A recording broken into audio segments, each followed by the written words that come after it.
ನಮಸ್ಕಾರ ಎಲ್ಲರಿಗೂ ಬೆಳಗಿನ ಶುಭೋದಯ. ಇದನ್ನ ಒಂದು ಸ್ಪೆಷಲ್ ಟಿಫನ್ ಏನಪ್ಪ ಅಂತಂದರೆ ಸೌತೆಕಾಯಿಂದ ಮಾಡಿದಂತಹ ಅವಲಕ್ಕಿ. ಇದಕ್ಕೆ ಅರಿಶಿನ ಪುಡಿ ಏನು ಮಿಕ್ಸ್ ಮಾಡೋ ಹಾಗಿಲ್ಲ. ಮೊದಲಿಗೆ ನಾನು ಒಂದು ಬೌಲಾಗೋವಷ್ಟು ಅವಲಕ್ಕಿನ ನೀಟಾಗಿ ಒಂದೆರಡು ಸಲ ವಾಶ್ ಮಾಡಿಕೊಂಡು ಈ ರೀತಿ ನೆನೆಸಿಟ್ಬಿಟ್ಟಿದ್ದೀನಿ. ನೋಡಿ, ನೀವು ಯಾವ ಅವಲಕ್ಕಿನಾದರೂ ಯಾವ ಅವಲಕ್ಕಿ ಅಂದರೆ ತೀರ ತೆಳ್ಳನ ಅವಲಕ್ಕಿ ತೊಗೊಳ್ಳೋ ಹಾಗಿಲ್ಲ. ಹಾಗೆ ಒಂದು ಸ್ವಲ್ಪ ಕಾಯಿ ತುರಿ ಹಸಿಮೆಣಸಿಕಾಯಿ ತೊಗೊಂಡಿದ್ದೀನಿ. ಈಗ ನಾನು ಇದೇ ತಟ್ಟೆಯಲ್ಲಿ ನೋಡಿ ಸೌತೆಕಾಯಿ ಇದೆ, ಸೌತೆಕಾಯಿನ ತುರ್ಕೊಂಬಿಡ್ತಿದ್ದೀನಿ. ಸ್ನೇಹಿತರೆ, ನನ್ನ ಚಾನಲ್ನನ್ನು ಯಾರಾದರೂ ಸಬ್ಸ್ಕ್ರೈಬ್ ಆಗದೆ ನೋಡ್ತಾಯಿದ್ರೆ ದಯವಿಟ್ಟು ಸಬ್ಸ್ಕ್ರೈಬ್ ಮಾಡಿಕೊಳ್ಳಿ. ಹಾಗೆ ಶೇರ್ ಮತ್ತು ಲೈಕ್ ಮಾಡೋದನ್ನು ಮರಿಬೇಡಿ. ಯಾಕೋ ಶಾರ್ಟ್ ವಿಡಿಯೋ ಹೆಚ್ಚು ಜನ ವ್ಯೂವರ್ಸ್ ನೋಡ್ತಾ ಇಲ್ಲ. ದಯವಿಟ್ಟು ಇವತ್ತು ನಮ್ಮ ದೇಶದ ಪ್ರಧಾನಮಂತ್ರಿ ಆಗಿದ್ರಲ್ಲ ದೇವೇಗೌಡರು, ಅವ್ರ ಬಗ್ಗೆ ಒಂದು ಶಾರ್ಟ್ ವಿಡಿಯೋ ಹಾಕಿದ್ದೀನಿ, ನೋಡಿ. ಹಾಗೆ 7:30ಕ್ಕೆ ನನ್ನ ಲೈವ್ ಇದೆ. ಎಲ್ಲರೂ ಅಟೆಂಡ್ ಆಗಿ ಲೈಕ್ ಮಾಡಿ. ಪಕ್ಕದಲ್ಲಿ ಗಿಫ್ಟ್ ಬಾಕ್ಸ್ ಇರುತ್ತೆ, ಅದೇನು ದುಡ್ಡು ಕೇಳಲ್ಲ. ನೀವು ಗಿಫ್ಟ್ ಬಾಕ್ಸಿಗೆ ಓಪನ್ ಮಾಡಿ ಅಲ್ಲಿ ಬರ್ತಕ್ಕಂಥ ಏನು ನಿಮಗೆ ತೋರಿಸ್ತಲ್ಲ ಅದು ಐಟಮ್ಸು, ಅದ್ರ ಮೇಲೆ ಡಬಲ್ ಟ್ಯಾಪ್ ಮಾಡಿದರೆ ಮುಗೀತು. ನೋಡಿ, ಎಷ್ಟು ಬೇಕು ಅಷ್ಟನ್ನು ಮಾತ್ರ ಸೌತೆಕಾಯಿನ ಹಾಕ್ಕೊಳ್ಳಿ, ಚೆನ್ನಾಗಿರುತ್ತೆ. ಇದು ಒಂಥರ ಡಿಫ್ರೆಂಟ್ ಆದಂತಹ ಟಿಫನ್ನು.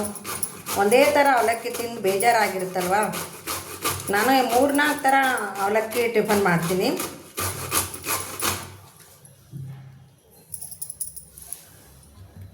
ನೋಡಿ, ಈಗ ಇಷ್ಟ ಆಯ್ತದು.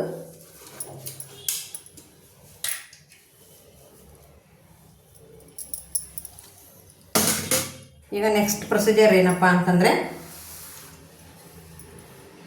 ಅವಲಕ್ಕಿಗೆ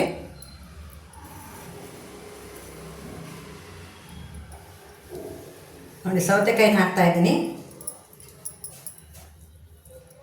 ಹಾಗೆ ಅರ್ಧ ಕಾಯಿ ತುರಿ ಹಾಕ್ತೀನಿ.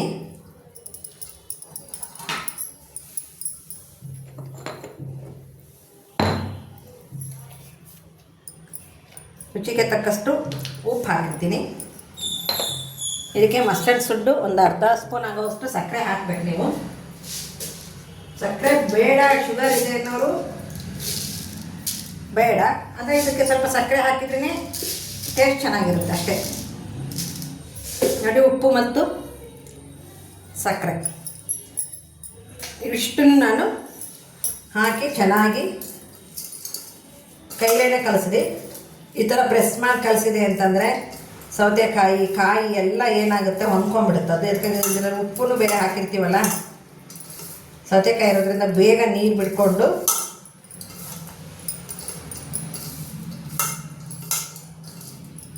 ಓಕೆ, ಈ ರೀತಿ ಕಲಸಿ ಹರವತ್ತಿ ಅಂತಾರಲ್ಲ, ಈ ಥರ ಒತ್ತಿಟ್ಟು ಒಂದು 5 ನಿಮಿಷ ಬಿಟ್ಬಿಡೋಣ. ಈಗ ನೋಡಿ 5 ನಿಮಿಷ ಆಗಿದೆ. ಅಲ್ಲಿ ಅವಲಕ್ಕಿನೇ ಸೌತೆಕಾಯಿ ಮತ್ತು ಕಾಯಿ ತುರಿ ಉಪ್ಪು ಸಕ್ಕರೆ ಎಲ್ಲ ಹಾಕಿ ನೆನೆಲಿಕ್ಕೆ ಬಿಟ್ಟಿದ್ದೆ.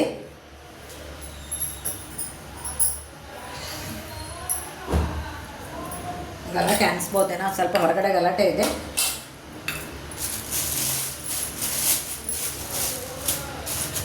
ಬಾಕ್ಲಾಕ್ ಬಂದುಬಿಡ್ತೀನಿ ತಾಳೆ. ಬಾಕ್ಲಾಕಿದ್ದೀನಿ ನೋಡಿ, ಎಣ್ಣೆ ಕಾಯ್ತಾ ಇದೆ. ಓಕೆ, ಈಗ ಸಾಸಿವೆ ಮತ್ತು ಜೀರಿಗೆ ಹಾಕ್ತಾಯಿದ್ದೀನಿ. ಆಲ್ರೆಡಿ ಅದಕ್ಕೆ ಉಪ್ಪೆಲ್ಲ ಹಾಕಿದ್ದೀನಲ್ವಾ.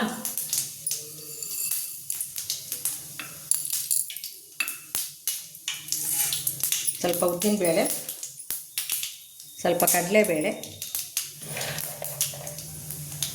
ಹಾಗೆ ಒಂದು ಸ್ವಲ್ಪ ಶೇಂಗಾ, ಮೂರನ್ನು ಹಾಕಿ ಒಂದು ಸಲ ಕೈ ಆಡೋಣ. ಹಾಗೆ ಸ್ವಲ್ಪ ಅದು ಕೆಂಪಾಗಲಿ. ನಾನು ಡೈರೆಕ್ಟು ನಿಮಗೆ ಶೇಂಗಾ ಕಪ್ಪು ಕಾಣ್ಬೋದು, ಬಟ್ ನಾನು ಅದನ್ನು ಶೇಂಗಾನ ಹುರಿದಿಟ್ಕೊಂಡಿದ್ದೆ, ಅವನ್ನೇ ಬಳಸ್ತಾ ಇದ್ದೀನಿ. ಇದು ಉದ್ದಿನಬೇಳೆ ಮತ್ತು ಕಡಲೆಬೇಳೆ ಸ್ವಲ್ಪ ಕೆಂಪಾಗಬೇಕು, ಚೆನ್ನಾಗಿರುತ್ತೆ.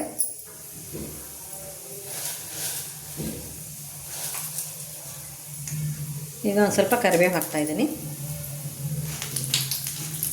ನೋಡಿ, ಅದು ಉದ್ದಿನಬೇಳೆ ಕಡಲೆಬೇಳೆ ಸ್ವಲ್ಪ ಕೆಂಪಾಯಿತು ಅಂತಂದರೆ ಘಮ ಘಮ ಅಂತಂದೇಳಿ ಪರಿಮಳ ಬರುತ್ತೆ. ಅದ್ರ ಟೇಸ್ಟೇ ಬದಲಿ ಆಗುತ್ತೆ. ಇಮ್ಮಿಡಿಯೇಟಾಗಿ ಹಾಗೆ ಈರುಳ್ಳಿ ಹಾಕೋದು, ಹಸಿಮೆಣ್ಸಿಕಾಯಿ ಹಾಕೋದು ಎಲ್ಲದೂ ಮಾಡಬೇಡಿ. ಈ ರೀತಿ ಒಂದು ಸ್ವಲ್ಪ ಅದು ಕೆಂಪಾಗೋ ತನಕ ಕೈ ಆಡ್ಕೊತೀರಿ. ಹಾಕಿ ನೀವು ಎತ್ಲಾಗಾದ್ರೂ ಹೋದ್ರಿ ಅಂತಂದರೆ ಅದು ಬೇಗನೆ ಕಪ್ಪಾಗ್ಬಿಡುತ್ತೆ.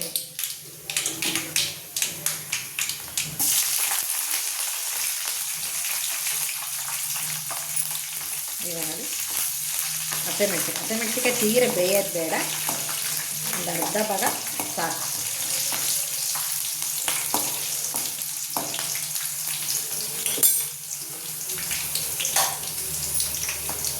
ನೋಡಿ ಅರ್ಧ ಭಾಗ ಬೆಂದಿದೆ. ಈಗ ಅದು ನಾನು ಅವಲಕ್ಕಿನ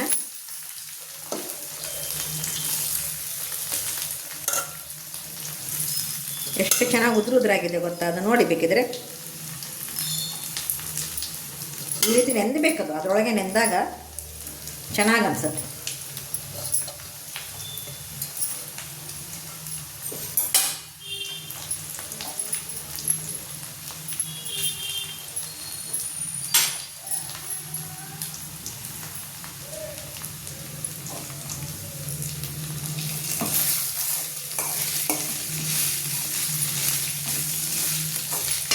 ಈ ರೀತಿ ಚೆನ್ನಾಗಿ ಕೈ ಹಾಕಿ.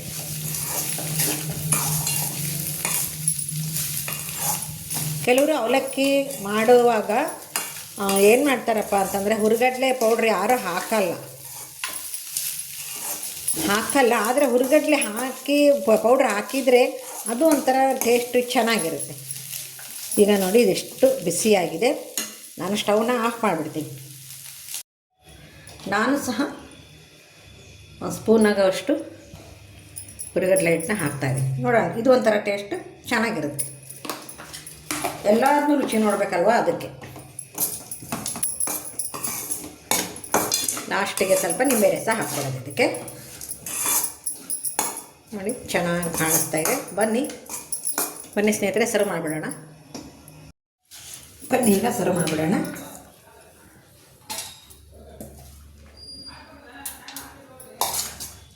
ನೀವು ಒಂದು ಸಲ ಟ್ರೈ ಮಾಡಿ, ಇದನ್ನು ಚೆನ್ನಾಗಿರುತ್ತೆ.